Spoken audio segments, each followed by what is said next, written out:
মরক্কোর একাদশ থেকে আপনি কি কোনো কোচকেই রাখছেন কি প্লেয়ার হিসেবে, নাকি আসলে প্লেয়ারকেই রাখতে চান? মরক্কোর আসলে কোচিং সেটআপে কিন্তু পরিবর্তন হয়েছে। কিছুদিন আগেই তারা কোচ বদল করেছে, তো কোচের সাথে এখনও দলের সিংটা কিন্তু হয়নি।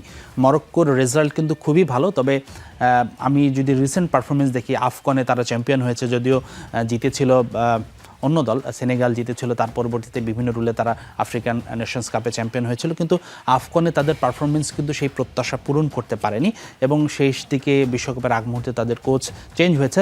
আমি প্লেয়ারকেই রাখছি একজন কি প্লেয়ার হিসাবে। একটু দর্শকদের দেখাতে চাই, আমরা কার্ডটা প্লে করব।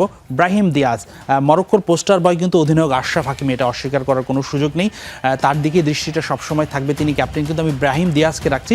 ব্রাহিম দিয়াজ স্পেনের হয়ে খেলেছিলেন আগে, তিনি স্পেন দলের নিয়মিত সুযোগ না হয়, তার যে অরিজিন মরক্কো, তিনি সেখানে ফিরে গেছেন।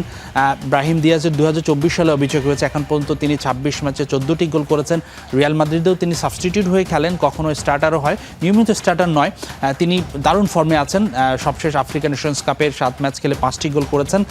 সবচেয়ে বড় কথা তার যে গ্রুমিংটা, দর্শক, তার গ্রুমিংটা কিন্তু দুর্দান্ত হয়েছে। তিনি রিয়াল মাদ্রিদের একাডেমিতে বেড়ে উঠেছেন, স্পেনে যেহেতু তার জন্ম। রিয়াল মাদ্রিদ একাডেমি থেকে বেড়ে উঠে মেইন দলে যখন তিনি সুযোগ পাননি, তখন তিনি ম্যান সিটিতে চলে গিয়েছেন। পেপ গার্দিওলার অধীনে তিনি খেলেছেন বেশ কয়েকটা সিজন, আমার মনে হয় 3 সিজনের মতো খেলেছেন, তারপর আবারও রিয়ালে ফিরেছেন। তো তার টেকনিক্যাল জায়গা থেকে কিন্তু তার মানে তিনি যে কতটা সুপিরিয়র সেটা তার গ্রুমিংটা দেখেই বোঝা যায়। খুবই ভালো ফরওয়ার্ড এবং তার বল পায়ে গতি, ক্ষিপ্রতা, ডি বক্সে খুবই ডেঞ্জারাস। আমার মনে হয় ব্রাহিম দিয়াজ মরক্কোর কি প্লেয়ার এই ম্যাচে তো বটেই এবং পুরো বিশ্বকাপেই। একদমই তাই। ব্রাহিম দিয়াজের কথা বলছিলেন, তিনি রিয়ালে ছিলেন, সেক্ষেত্রে কার্লো আনচেলত্তি নিশ্চয়ই ব্রাহিম দিয়াজের যত সব ট্যাকটিক্স আছে সেগুলো নিশ্চয়ই জানেন এবং তার জন্য নিশ্চয়ই আলাদা করে কোনো প্ল্যান আনচেলত্তি রেখেছেন। এবার যদি একটু প্রথম প্রশ্নটার দিকেই যেতে চাই, যে ব্রাজিল এবং মরক্কো কোন দলকে আসলে আপনি এগিয়ে রাখতে চান? আমরা যদি ফর্ম এবং র্যাঙ্কিংয়ের কথা বলি, দুই দল একেবারে নেক টু নেক।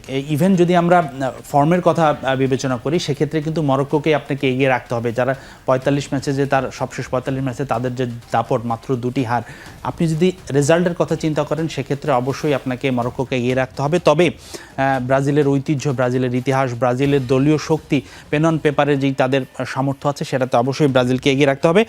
তবে আমার ব্যক্তিগত মতামত নয়, ক্রীড়াঙ্গনের একটা জনপ্রিয় ওয়েবসাইট আছে ওপটাস অ্যানালাইসিস, যারা ফুটবলটা ফলো করেন সবাই জানেন। তারা ইংলিশ প্রিমিয়ার লিগ থেকে শুরু করে সকল ধরনের ইউরোপিয়ান ফুটবল এবং ইন্টারন্যাশনাল ফুটবলের খুব ভালো অ্যানালাইসিস দিয়ে থাকে। আমরা একটু দেখাবো আমাদের ওপটাস অ্যানালাইসিস কি বলছে, আমরা সেই কার্ডটাতে তাদের প্রেডিকশনটা দেখাবো। আমাদের জায়গা থেকে বলার সুযোগ নেই। ওপটাস অ্যানালাইসিস তারা সব কিছু পুঙ্খানুপুঙ্খানুভাবে দলীয় শক্তি, ফর্ম, টিম বন্ডিং, কোচেসদের পারফরমেন্স সব কিছুর বিবেচনা করে তারা 57.7, প্রায় 58% তারা ব্রাজিলের জয়ের সম্ভাবনা দেখছেন, প্রায় 19%, 18.8% তারা মরক্কোর জয়ের সম্ভাবনা দেখছেন, এবং বাকি যে পার্সেন্টেজটা হোয়াইট কালার যে পোর্শনটা দেখতে পাচ্ছেন, সেটা তারা মনে করছে যে এই অংশটাতে ড্র হতে পারে। তো অবশ্যই ওপটাস অ্যানালাইসিস এটা পরিষ্কার, তার ওপটাস অ্যানালাইসিস বলছে যে ব্রাজিলই ফেভারিট এবং ব্রাজিল 1 থেকে 2 গোলের ব্যবধানে জিততে পারেই বলে প্রেডিকশন দিয়েছেন তারা।